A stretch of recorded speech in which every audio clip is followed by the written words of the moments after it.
Hey everyone, and welcome back to the channel. Today, we're diving deep into a story that I think will resonate with so many of you.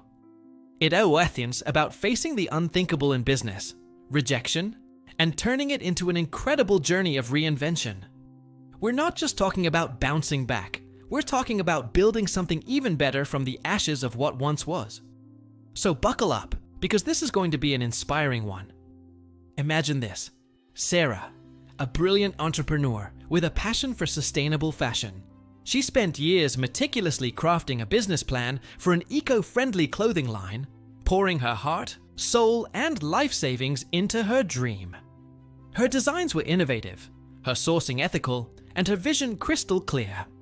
She truly believed her brand, Green Threads, was going to change the fashion world, one conscious consumer at a time. She saw a future where style didn't come at the Earth's expense, and she was ready to lead the charge. Her big moment arrived, a pitch to a panel of influential investors. This wasn't just any pitch, it was to a group known for backing disruptive, impactful startups. Sarah felt a mix of nerves and exhilaration. She practiced her presentation countless times, refined her financial projections, and rehearsed her answers to every conceivable question. She walked into that room with unwavering confidence, ready to share her vision with the world and secure the funding that would turn Green Threads into a household name. The pitch itself was flawless. She presented compelling data on market demand, showcased stunning prototypes, and eloquently articulated her mission.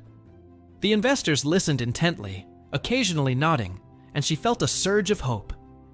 This was it, her big break. She could practically taste the success. But then came the questions, sharp and probing. She answered every one, maintaining her composure and conviction. Finally, the decision. The lead investor, a stern-faced woman with decades of experience, looked at Sarah and delivered the verdict.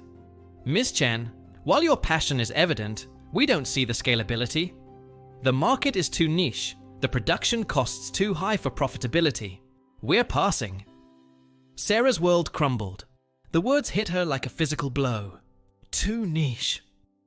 Not scalable. After years of relentless effort, late nights, and countless sacrifices, her dream was dismissed in a few cold, calculated sentences. She tried to maintain her professional demeanor, thanked them for their time, and walked out of that room feeling utterly defeated. The weight of their rejection pressed down on her, leaving her feeling hollow and questioning everything she had built. She had put all her eggs in this one basket, and it felt like the bottom had just fallen out. The initial days were tough. Sarah retreated, feeling a profound sense of loss and embarrassment. She questioned her abilities, her vision, even her judgment. Doubts swirled in her mind. Was she truly meant for this? Had she been naive to think she could challenge such an entrenched industry? The sting of rejection was raw, and she found it hard to even look at her beautiful designs, which now seemed to mock her failed ambition. Friends and family tried to console her, but their words felt distant, unable to penetrate the wall of despair she had built around herself. She scrolled through social media, seeing other entrepreneurs celebrate their successes, and the comparison only deepened her wounds. But Sarah wasn't one to stay down for long. After a period of self-reflection, she started to pick herself up. She reread the investor feedback, not as a judgment, but as data. Too niche. Not scalable. These weren't character flaws, they were business challenges.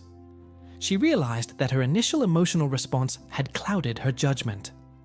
Perhaps the investors weren't entirely wrong, just operating from a different perspective. Instead of abandoning her dream, she decided to reinvent it. She knew her core passion for sustainable fashion was still strong. She still believed in a better way. She just needed a different approach. She started by talking to her loyal early customers, the ones who loved her designs. What did they truly value? What were their biggest frustrations with sustainable fashion?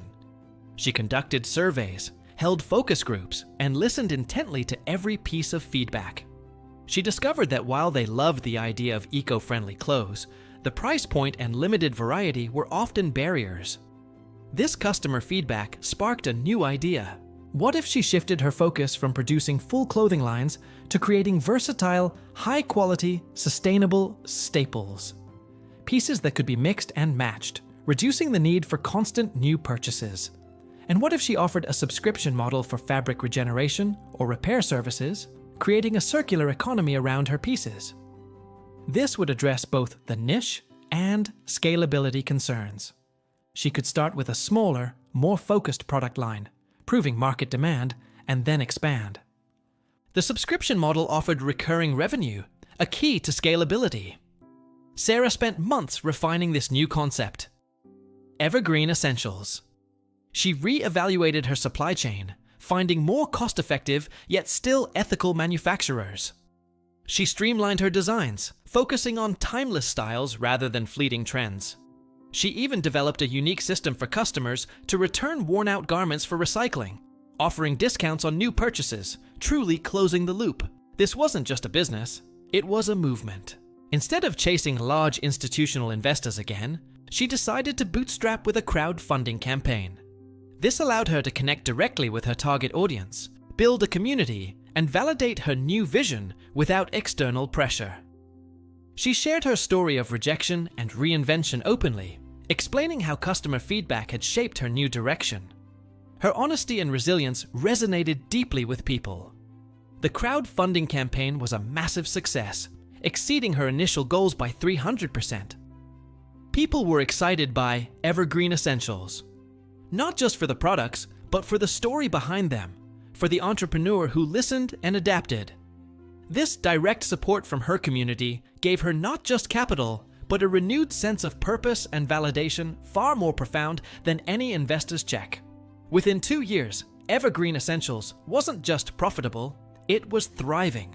Sarah had built a successful brand that stayed true to her values, created a loyal customer base, and, most importantly, made a real impact on the sustainable fashion industry. She even caught the attention of some of those same investors who had initially rejected her. This time, they came to her, not to judge, but to invest. She politely declined, explaining that she had found a better path, one built on community and genuine connection. Sarah's journey from green threads to evergreen essentials is a powerful reminder for all of us entrepreneurs. Rejection isn't the end. It's often a redirection. It's an opportunity to pause, reflect, learn, and then reinvent. It forces us to scrutinize our ideas, to listen more deeply, and to emerge stronger and more resilient than before.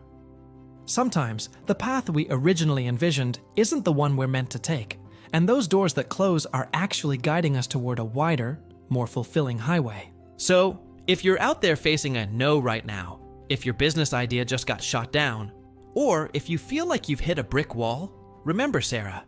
Take a moment to feel the sting, but then let it fuel your fire. What can you learn?